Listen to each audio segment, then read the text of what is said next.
하나님의 은총이 우리 모두에게 함께 하시기를 소망합니다. 지난 한 주간도 그리스도의 사신으로 사시다가 예배자로 오신 여러분을 하나님께서 축복하시기를 바랍니다. 우리가 신앙생활하면서 자꾸 상기하고 싶은 말씀들이 많은데요, 본질에는 뭐라 그랬죠? 본질에는 5명만 기억하고 있는 것 같습니다. 본질에는 일치를, 비본질에는 관용을, 따라합시다. 관용을, 모든 일에는 사랑을. 다시 한번 할까요? 본질에는, 비본질에는, 모든 일에는, 항상 우리가 그런 마음을 잘 유지할 수 있기를 축복합니다.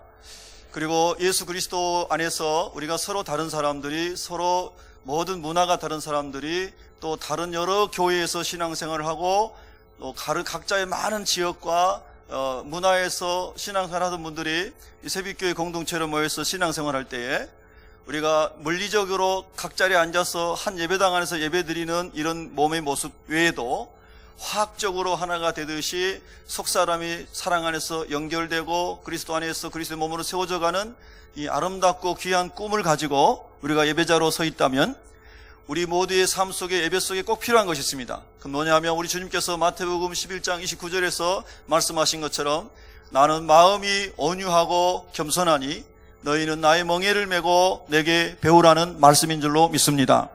우리가 함께 예배할 때에, 사역할 때에, 봉사할 때에 무엇을 하든지 간에 겸손으로 허리를 동이고 온유하고 주님의 사랑과 긍휼에 가득한 마음으로 하면 주님이 원하시는 아름다운 주님의 교회인 몸을 성령께서 세우시는 줄로 믿습니다. 여러분, 이런 아름다운 교회 세워지기를 원하시면 아멘 해보십시다. 여러분이 살아가는 가정이 그렇게 주님이 통치하시는 가정, 교회가 되기를 원하시면 아멘 해보십시다. 우리 새벽교회가 그렇게 되기를 원하면 아멘 해보십시다. 그래서 우리가 항상 본질에는 일치를, 예수 그리스도의 터 위에, 모퉁이돌 위에, 기초돌 위에 교회와 가정과 인생을 세워야 한다는 의미에서 본질에는 일치를, 비본질에는 우리가 언제나 관용을, 여러 스타일이 다르고 취향이 다르고 문화가 달라도 그리스도 안에서 품어줄 수 있는 아버지의 마음을 날마다 구할 수 있기를 축복합니다. 교훈하고 가르치고 조언하고 하는 모든 일이 언제든지 사랑의 동기가 되기를 축복합니다. 이 원리들 우리가 잘 지켜나갈 때 성령께서 하나님 원하시는 교회를 가정과 교회와 직장에서 세워 가실 것입니다. 오늘도 예배를 통해서 주의 말씀이 우리를 그렇게 세우기를 예수님의 이름으로 축복합니다. 12월 달은 대림절이라고 하였습니다. 대림절은 예수님이 오심을 기다리는 절기라 하였습니다. 그래서 우리는 이 대림절을 예수님이 다시 오신 주님을 기다리기도 하면서 또 우리의 영혼 속에 말씀으로 임하여 우리를 통치하시도록 주님을 기다리는 마음으로 살아가야 할 줄로 믿습니다. 그러나 또 하나의 교회사 중에 중요한 절기가 12월 둘째 주일인 대림절 주간의 이 주일은 성서주일로 지키기도 합니다. 한번 따라해 보실까요? 성서주일. 성서주일의 의미가 붙은 것은 하나님의 말씀이 우리의 영혼을 살리는 하나님께서 역사하시는 도구이시고, 하나님은 말씀을 통해서 열방에 선교하시고 하나님 말씀을 통해서 인류를 구원하시는 놀라운 비밀이 하나님의 말씀 안에 있기 때문에 이 하나님의 말씀을 소중히 여기고 성경 말씀을 귀히 여기고 이 말씀을 잘 전파하고 또 성경을 잘 번역해서 나눠주고 하는 이런 일을 우리가 날짜를 정해놓고 의미를 부여해서 하나님 앞에 우리가 드리도록 합시다. 그래서 만든 주일이 성서주일입니다.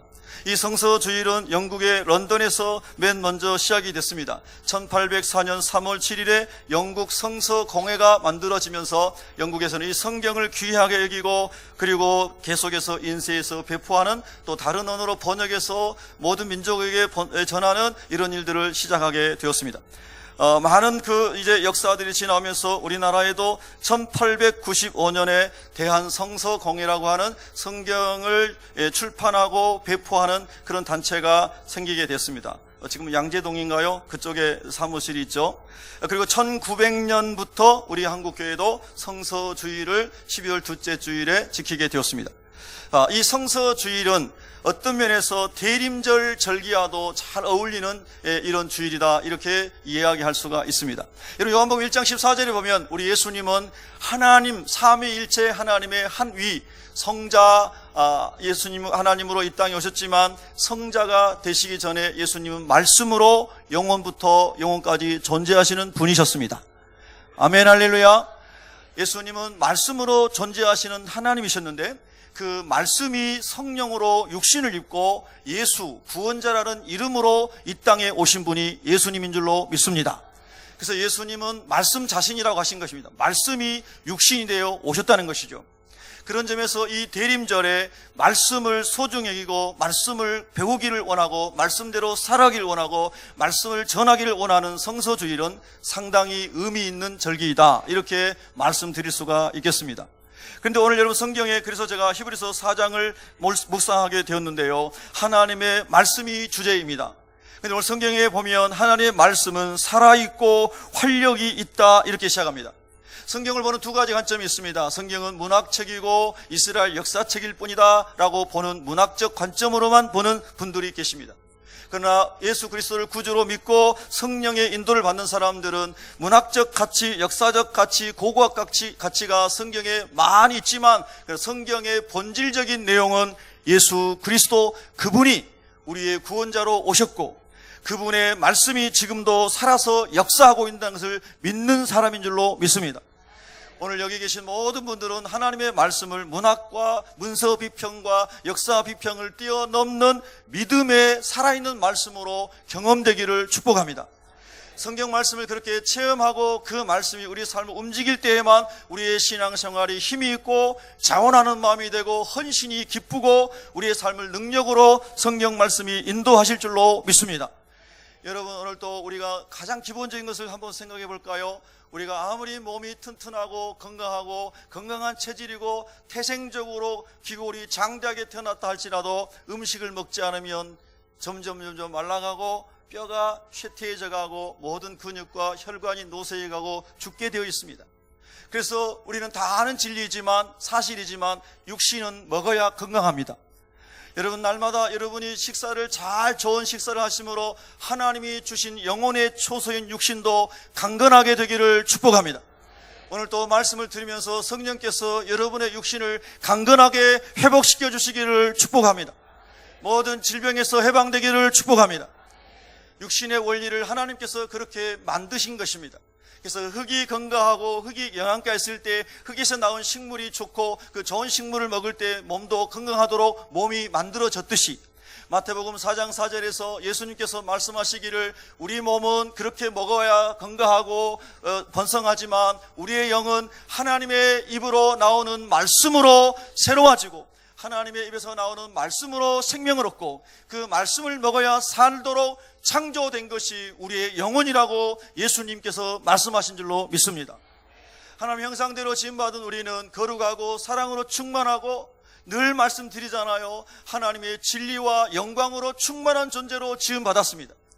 그러나 우리가 하나님과 관계가 끊어지고 말씀을 버리고 살아갈 때, 육신의 정욕과 소욕을 가지고 살아갈 때 온갖 불의와 그리고 시기와 질투와 분쟁과 싸움과 전쟁과 살인들이 역사 가운데 계속해서 지속되어 온 것을 우리는 너무나 잘 알고 있습니다. 그리고 우리는 이런 모든 잘못된 억압과 불의, 사단 아래에 있는 세력으로부터 벗어나기를 소원하는 울부짖는 사람들이 이 땅 가운데 많다는 것도 알고 있습니다. 우리도 그런 사람들 중에 일부였습니다. 그런데 우리가 언젠가 누구로부터 복음을 듣고 그 모든 묶임에서 포로됨에서 우리가 해방된 줄로 믿습니다. 그래서 우리는 하나님의 자녀가 된 줄로 믿습니다. 그 하나님의 자녀가 된 우리는 말씀을 통해서 해방되었고 하나님의 씨요 하나님의 말씀으로 하나님의 자녀가 되었다고 성경은 말씀하고 있는 줄로 믿습니다. 그런 점에서 우리의 삶은 이제 하나님의 말씀을 먹어야만 영혼이 새로워지고 하나님의 형상이 회복되는 삶으로 나아갈 수 있음을 성경이 말씀하고 있다는 것입니다.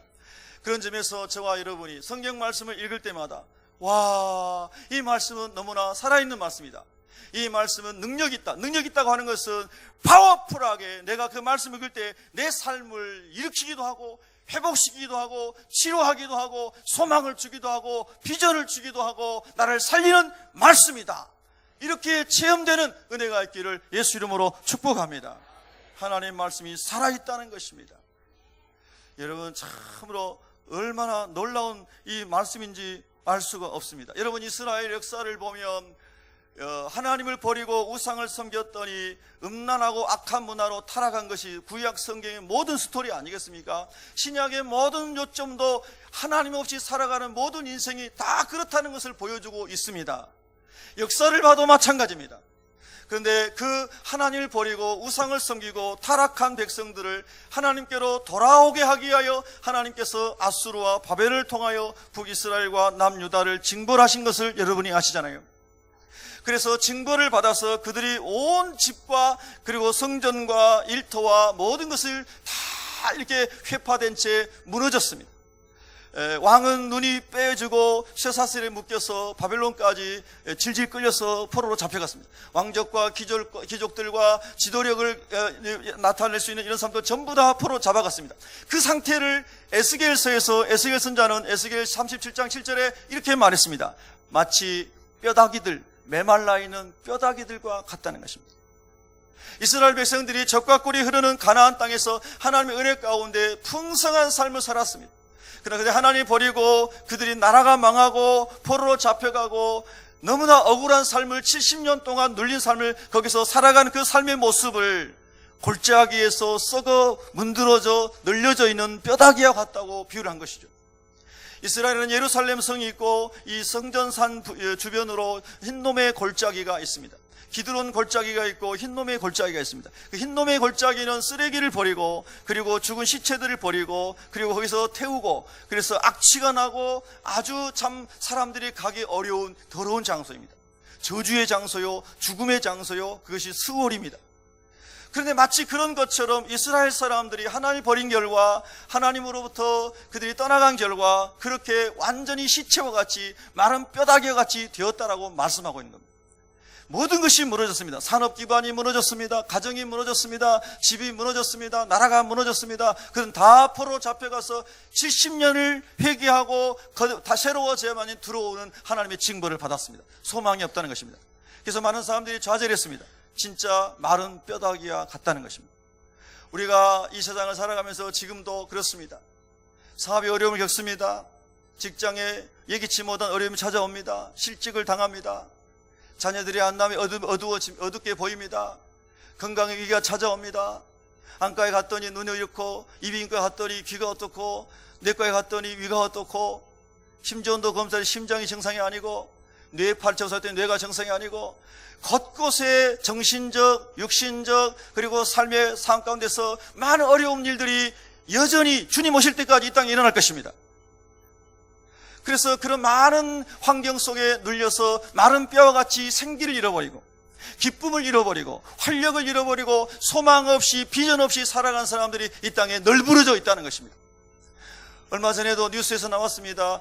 40살 먹은 쌍둥이 형제가 자살했습니다. 그들의 구체적인 삶의 내용은 알 수 없지만 40살이고 건강하다면 얼마든지 헤쳐나갈 수 있는 그런 건강한 나이인 것입니다. 그러나 영문은 알 수 없지만 쌍둥이 형제가 둘 다 자살했는데 요즘에는 이런 일들이, 이런 사건들이 너무나 자주 뉴스에 나타나는 것을 우리가 보게 되는 것입니다. 혹시 여러분 주변에, 여러분 가정의 형제들 가운데, 목장의 교우들 가운데는 혹시 그런 인생의 위기 가운데 마른 뼈와 같이 인생이 소망이 없어지고 꿈을 상실하고 좌절하고 있는 분이 혹시 안 계시는가요? 아니, 혹시 여러분 자신이 그 자리에 혹시 있지는 않은가요? 하나님 신 아름다운 만남, 기쁨의 만남, 예배를 드릴 때 너무나 행복하고 모든 성도를 만나며 다 끌어안고 축복하고 싶고 이런 은혜의 공동체의 삶을 누리지 못한 채 마음이 눌려있고 포로되어 있고 내가 아무리 힘쓰고 있어도 이 절망스러운 마음에서, 포로된 마음에서 해방되지 않은 채로 눌려있는 심령이 혹시 있으십니까? 마른 뼈다귀와 같이 지금 그런 상태에 있다는 것입니다.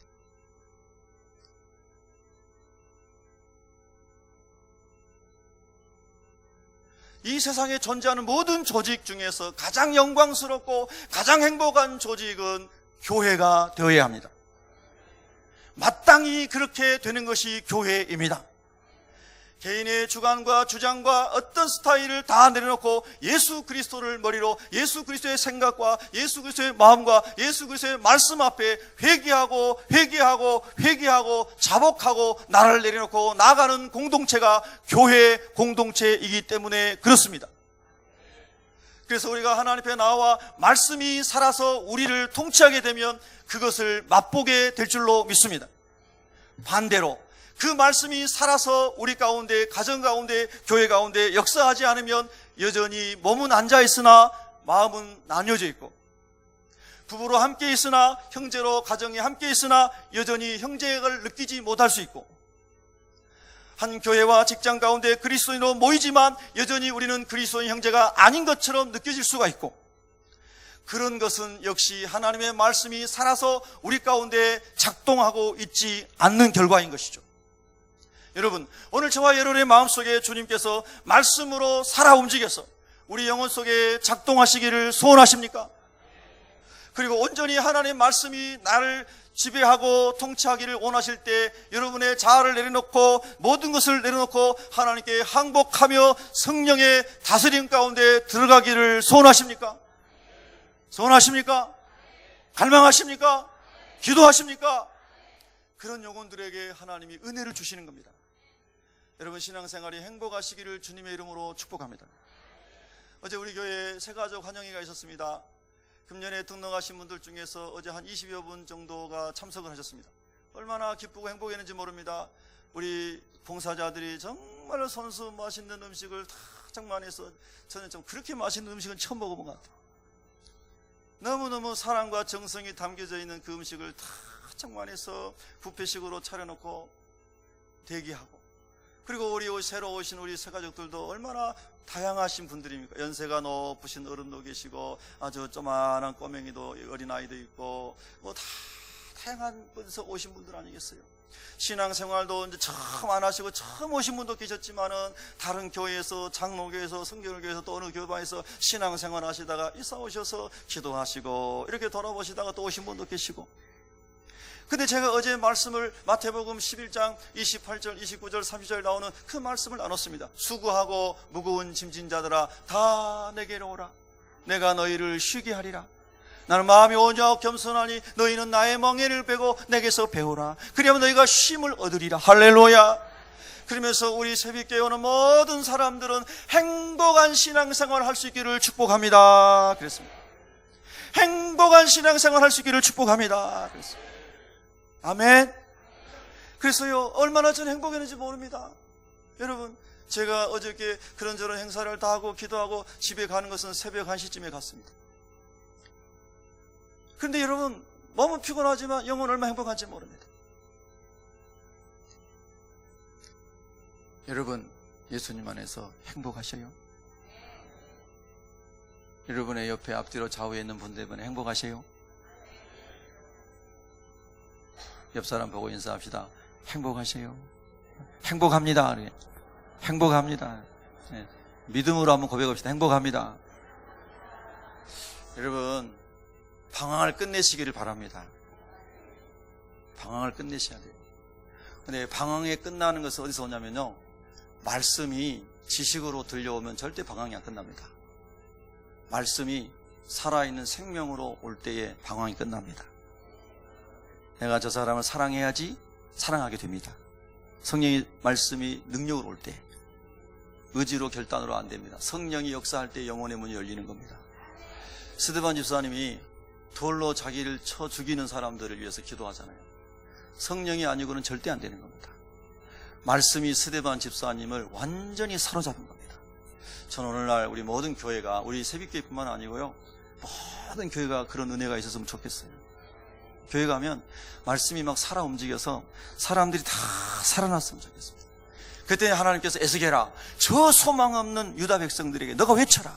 내 말씀을 대언하라. 그때 에스겔이 이제 아까 에스겔 37장 쭉 나오는데 7절에 보면 에스겔이 가가지고 이제 말씀을 대언하는데, 제가 읽어드릴게요. 이에 내가 명령을 따라 대언하니 대언할 때에 소리가 나고 움직이며 이 뼈 저 뼈가 들어맞아 뼈들이 서로 연결되더라. 아멘. 내가 또 보니 그 뼈에 힘줄이 생기고 살이 오르며 그 위에 가죽이 덮이나 그 속에 생기는 없더라. 그래서 하나님 말씀하시기를 에스겔아, 이제 나의 영을 그들 속에 불어넣어라. 할렐루야. 그때 13절에 내 백성들아, 내가 너희 무덤을 열고 너희로 거기에서 나오게 한즉 너희는 내가 여호와인 줄 알리라. 내가 또 내 영을 너희 속에 두어 너희가 살아나게 하고. 할렐루야. 성경은 말씀합니다. 하나님의 말씀이 선포되고 성령께서 그 말씀을 감동하실 때에 소망 없는 사람들이, 유다 백성들이 소망을 가지고 기도하기 시작합니다. 예레미야 선지자에게 하나님 말씀하신 것처럼 지금 우리가 거룩한 하나님의 자녀로 회복되게 하기 위해 하나님이 징계하셨지만, 사생자가 아니고 하나님의 자녀에게 징계하셨지만, 그러나 우리가 하나님의 말씀 붙잡고 기도하고 예레미야 선지자의 말씀 붙잡고 회복을 위하여 나갈 때 하나님께서 우리 민족을 다시 살리실 것을 믿습니다. 우리가 영적인 고향에 다시 돌아가게 하실 하나님의 약속을 믿습니다. 그러면서 그 말씀이 생명으로 왔던 하나님의 사람들에 의하여 기도가 시작된 것이죠. 그날 강가에서, 그 발 강가에서 기도하며 21일 동안 또 기도하며 많은 사람들을 깨우기 시작했습니다. 그래서 하나님의 때가 됐을 때 1차, 2차, 3차에 걸쳐 백성들이 유다 땅으로 돌아가고 이스라엘이 회복된 줄로 믿으시기를 바랍니다. 여러분, 말씀은 살아있는 것입니다. 말씀은 능력인 것입니다. 그 말씀이 경험되기를 예수 이름으로 축복합니다. 요한복음 11장 43절에 보면 나사로가 죽어서 매장돼서 썩은 냄새가 났습니다.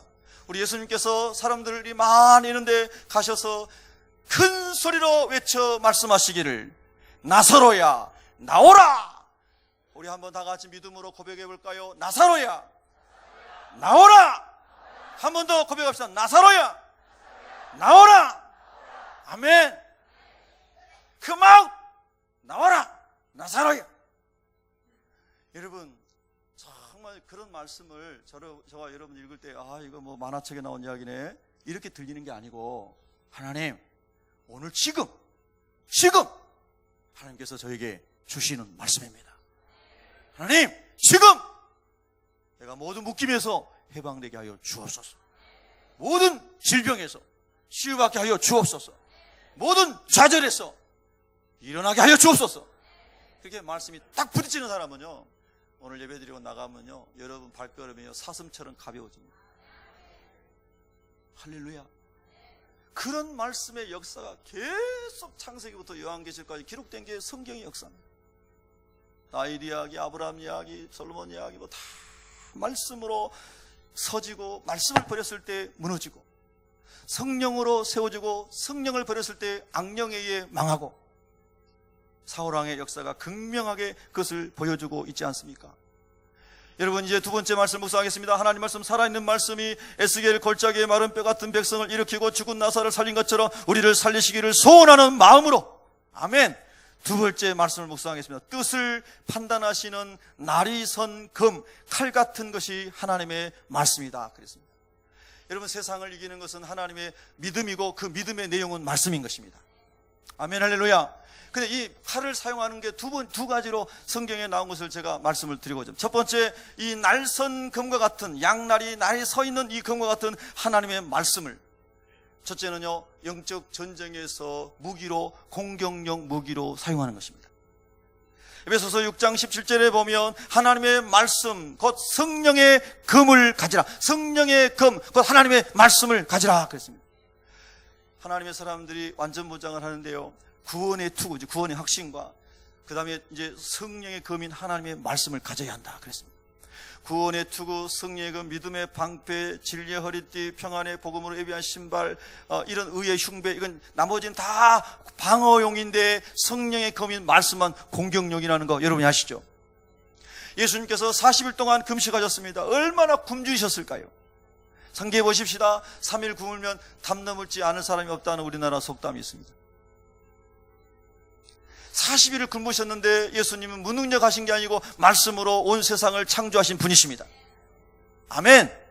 근데 그 예수님께서는 육신의 뜻과 정력, 마귀에게 이용당하는 수단으로 쓰임받는 것이 아니기 때문에 하나님 앞에만 예배하고 하나님 말씀으로만 나아가야 되기 때문에 사탄아 물러가라. 주 너희 하나님을 시험하지 말라. 아멘. 그러시면서 우리 예수님은 하나님의 말씀, 신명기 8장의 말씀으로 마귀를 공격용 성경 말씀으로 무찌르신 줄로 믿으시면 아멘 하십시다. 그래서 우리 영적 전쟁에서 뭔가를 분별할 때에 하나님, 이것이 하나님 원하신 겁니까? 마귀의 유혹입니까? 하나님, 내가 이렇게 하고 있는 이런 것들이 하나님 기뻐하시는 것입니까? 마귀의 미혹입니까? 그럴 때마다 마귀를 이길 수 있는 기준, 공격적인 무기는 하나님의 말씀이라는 거예요. 하나님의 말씀이 우리 가운데 충만할 때 영적 전쟁에서 저와 여러분이 승리하게 될 줄로 믿습니다. 그래서 그런 의미에서 영적 전쟁을 위하여 말씀으로 무장되어야 하는 것이죠.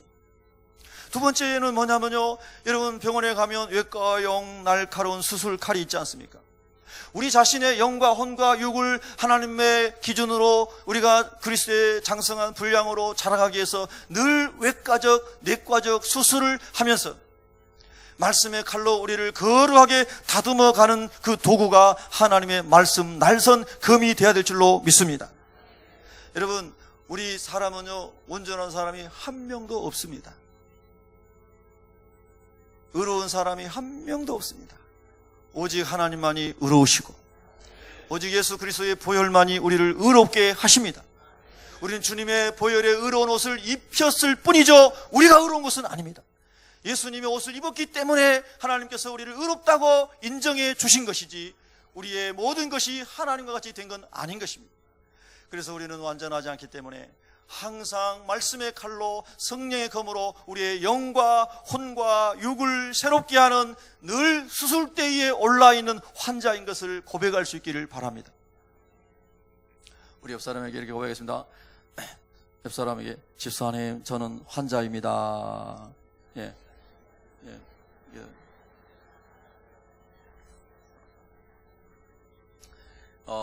이렇게 또 이렇게 할까요? 예. 앞에는 생략하고 이제 기도해 주세요. 여러분 그것만 하세요. 제가 지금 심각한 수술대에 올라가는데 기도해 주세요. 여러분 기도해 주세요만 하세요. 기도해 주세요. 네. 심각한 수술대, 여러분 벌써 폐암 사기만 와도 얼마나 두렵습니까? 우리 영호 성도님, 제가 매일 기도합니다. 잠 못 주무시고 식욕 떨어져서 밥 못 잡수시고 힘이 막 몸이 말라가고, 근데 지난번에 말씀한 것처럼 가서 집에 가서 신방하고 막 안수기도 하고 머리에다 손을 얹고 폐암 자리에다 폐에다 손을 얹고 막 부드럽게 하고 기도하고, 목사님 잠이 잘 옵니다. 밥맛이 생겨서 더 밥 많이 먹고 있습니다. 아멘. 예, 얼마나 좋아요. 예. 그런 육신의 질병을 가지고 있는 분만 환자가 아니고요, 영적으로, 생각으로, 마음으로, 뜻으로, 영혼이, 육만 아니고 영혼이 중증 환자인 사람이 우리 자신이라는 것을 기억하시자는 거예요. 아멘. 그래서 하나님 말씀을 겸손한 마음으로 마음을 열고 성령께서 감동하시고 가르치신 대로 모두 다 주님 받아들이고 순종하겠습니다 하고 말씀을 받는 사람은 치유가 계속 일어나게 되어 있습니다. 성령께서 우리를 수술을 계속 하시는 거예요. 할렐루야. 그래서 혼과 영과 육, 여러분 성경에는 영혼 육이라고 하는 우리 인간을 세 개로 나눠서 3분설로도 말하지만 또 성경에는 영혼과 육에서 2분설로도 이야기합니다. 그래서 우리 인간을 얘기할 때 3분설, 2분설 이렇게 얘기합니다. 여러분도 누가 얘기하면 들어는 봤다고 기억이 나야 되니까 한번 따라해 봅시다. 3분설 영혼 육, 2분설 영혼과 육신. 들어보신 거죠? 누가 못 들어가지고 하지 마세요. 예. 우리가 하나님 없이 살아갈 때에는 영과 혼과 육이 다 분리돼서 영이 마귀의 통치를 받고 혼도 마귀가 원하는 육신의 정욕을 위한 쪽으로만 개발이 돼요. 그리고 그렇게 가는 거예요. 인생의 목적이. 육도 음란하고 악하고 타락한 것을만 즐겨하는 쪽으로 가게 되는 게 타락한 본성을 가진 인간의 자연적인 이치라는 거예요. 근데 영혼과 육을 얘기할 때 그 영, 육, 혼과 영이 이렇게 정신적으로, 영적으로 다 이렇게 분리되고 마귀 아래 있던 사람들이요, 그리스도 예수의 말씀의 씨가 들어가서 말씀의 씨로 성령으로 우리가 하나님의 자녀가 된 다음에는 영과 혼이 전부 하나님과 교통하고 이 혼이 생각하고 계획하는 것들이 하나님의 말씀에 근거에서 계획이 세워지고, 할렐루야. 영이 하나님과의 교통을 통해서 영이 만족을 누리고, 아멘. 그래서 회복된 사람을 또 얘기할 때는 영혼과 육, 이렇게 이분설로도 얘기한다는 거예요.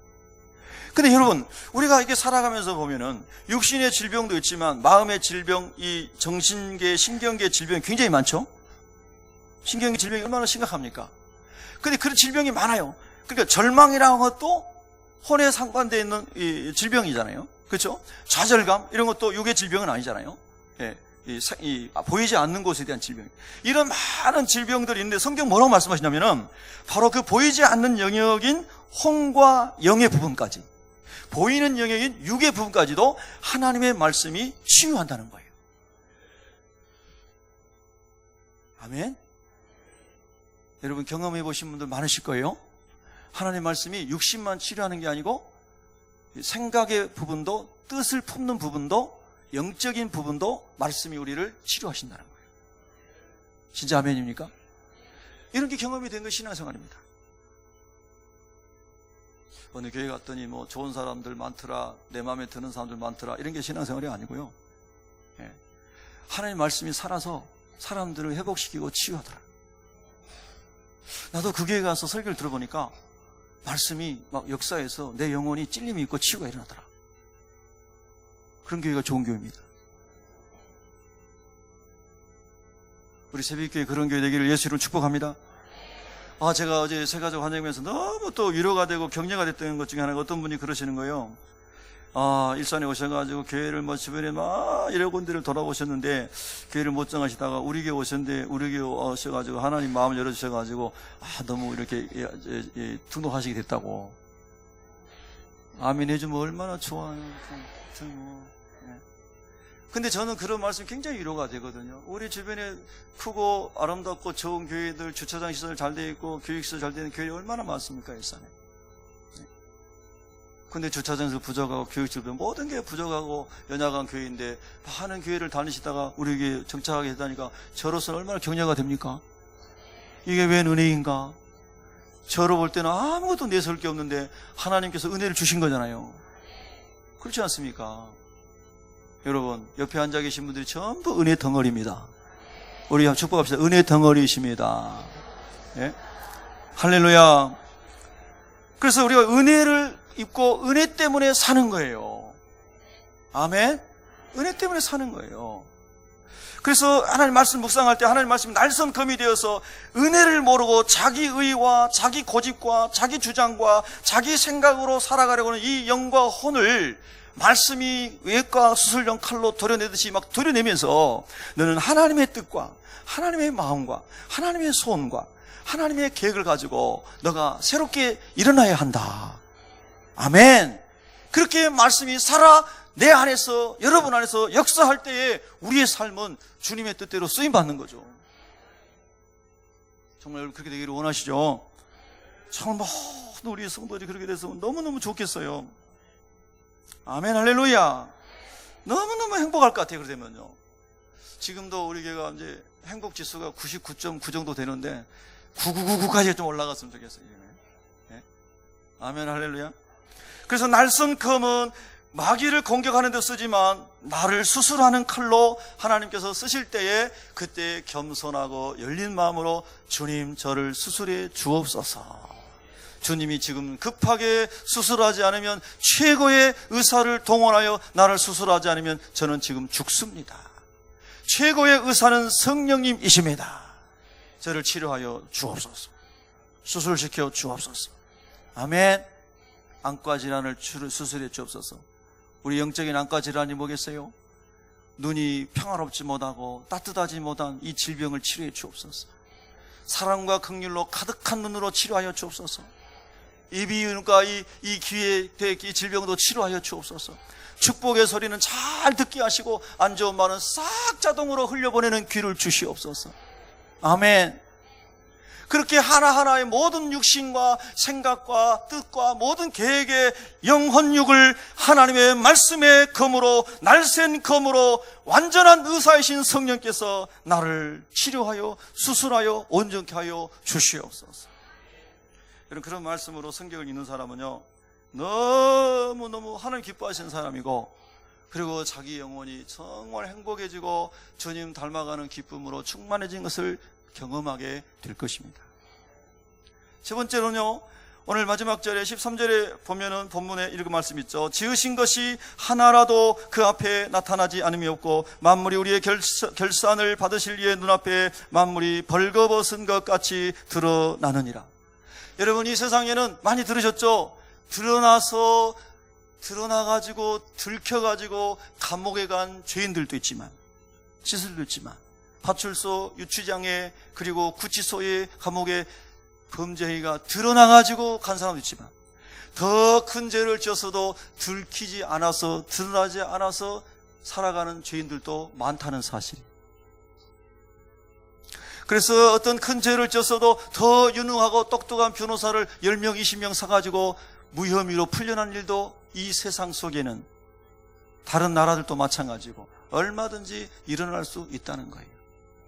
우리가 이렇게 앉아가지고 표정으로는 굉장히 평안하고 기뻐 보여도 속에는 숨겨져 있는 고통과 딴 마음을 가지고 있을 수도 있는데 우리는 그것을 볼 수가 없어요.